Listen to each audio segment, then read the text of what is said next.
जंगल से लगभग 1 मील दूर रामगढ़ नाम का एक गांव था। जंगली जानवर रात के समय गांव में चले आते थे और गांव के बाहरी हिस्से में मवेशियों का शिकार करके ले जाते थे। कई बार तो इंसान भी शिकार होते होते रह जाते थे। गांव के बाहरी इलाके में एक बूढ़ी औरत का परिवार रहता था। उसके घर के पीछे वाले खाली हिस्से में मवेशियों का बाड़ा था। इस समय घर में एक भी मवेशी नहीं था, इसलिए बाड़े का खास ख्याल नहीं रखा जाता था। उसमें गांव का कोई भी पशु आ जाता था। बरसात के दिन थे। रात के करीब 2 बज रहे थे। आसमान में बादल घिरे हुए थे।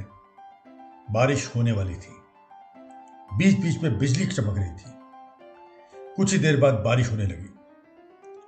तभी बादल जोर से गरजा तो बुढ़िया की नींद टूट गई। उसका पोता बुढ़िया के पास ही सोया हुआ था। जब बुढ़िया उठी तो वह भी उठ के बैठ गया। बुढ़िया ने बाहर झांका तो देखा कि बारिश हो रही है।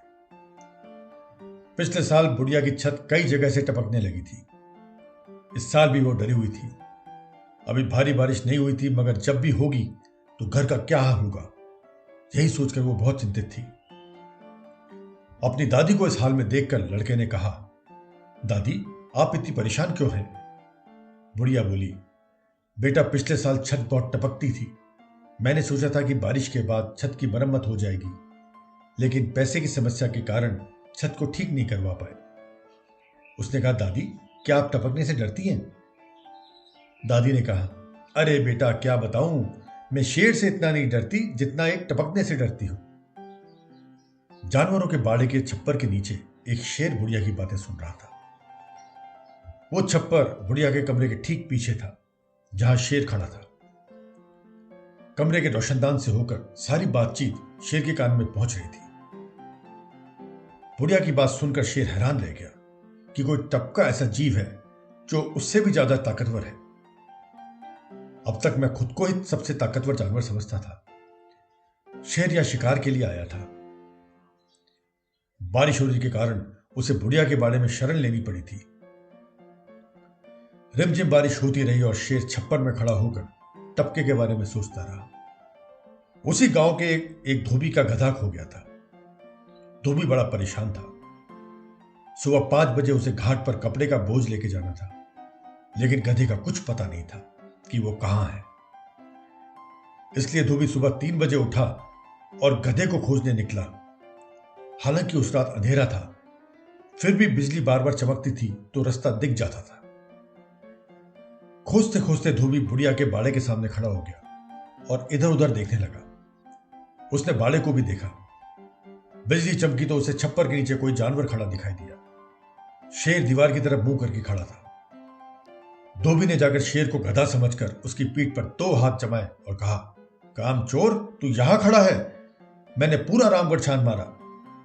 शेर समझ गया कि बुढ़िया जिस टपके की बात कर रही है वह आ गया है। शेर भीगी बिल्ली की तरह खड़ा रहा। धोबी उछलकर शेर की पीठ पर बैठ गया, गर्दन के बाल पकड़े और पेट पर 2 एड़ी लगाकर बोला, चल बेटा, और शेर दौड़ने लगा। धोबी ने अपने पैरों के पंजे को शेर की आगे वाली बगल में फंसा लिया ताकि वह गिर ना जाए। धोबी बड़ी सावधानी से शेर की पीठ पर बैठा था। इसी बीच जोर से बिजली चमकी और शेर के बाल और रंग देख के धोबी हैरान रह गया। उसके समझ में आ गया कि यह गधा नहीं, कुछ और है। अब कुछ नजर आ रहा था, मगर अब भी कुछ साफ नजर नहीं आ रहा था। तभी उसने देखा कि सामने रास्ते में पेड़ की एक मोटी शाखा काफी नीची है। उसे थोड़ा सा लपक कर पकड़ा जा सकता है। जैसे ही शेर पेड़ के नीचे से निकला, धोबी ने वो शाखा पकड़ ली और लटक गया। अब शेर को जब पता चला कि उसके पीठ पर कोई नहीं बैठा है, तो वह पूरी ताकत से जंगल की ओर भागा। और शेर दौड़ते हुए सोचता रहा, बुढ़िया का कहना सही था कि शेर का डर नहीं है जितना टपके का डर है।